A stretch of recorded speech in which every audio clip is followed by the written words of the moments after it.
महाभारत के युद्ध का 18वां दिन था। दुर्योधन की जांघें टूटने के साथ भीम की प्रतिज्ञा पूरी हो चुकी थी और कौरव सेना की सारी शक्तियां भी छिन्न भिन्न हो चली थी।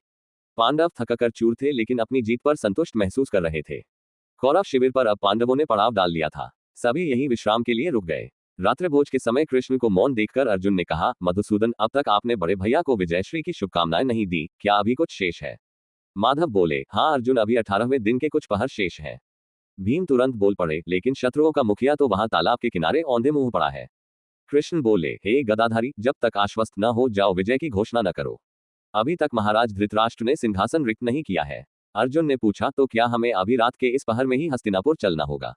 कृष्ण मुस्कुराए और बोले, नहीं पार्थ, अभी के लिए केवल तुम सभी को अपने शिविर में चलना चाहिए। इस पर सात्यकी ने कहा, वासुदेव, युद्ध में पड़ाव पर विजय का भी महत्व है। ये पांडवों का अंतिम पड़ाव है।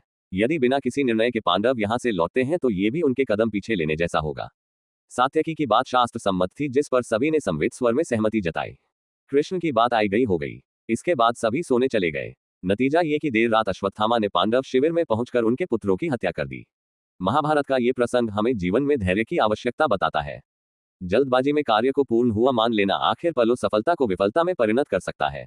बेशक आप श्रेष्ठ होंगे, लेकिन श्रेष्ठता पर अंतिम मुहर आपकी सफलता ही लगाती है, न कि उस सफलता को पाने के लिए की गई मेहनत।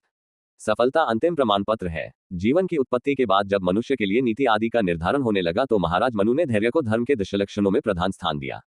वे लिखते हैं, धृते क्षमादमोस्त्ययम शौचमिंद्रिय निग्रह धीर विद्या सत्यम क्रोधो दशकम धर्म लक्षणम। इसमें सबसे पहले धृति आता है, जिसका अर्थ है धैर्य धारण करना।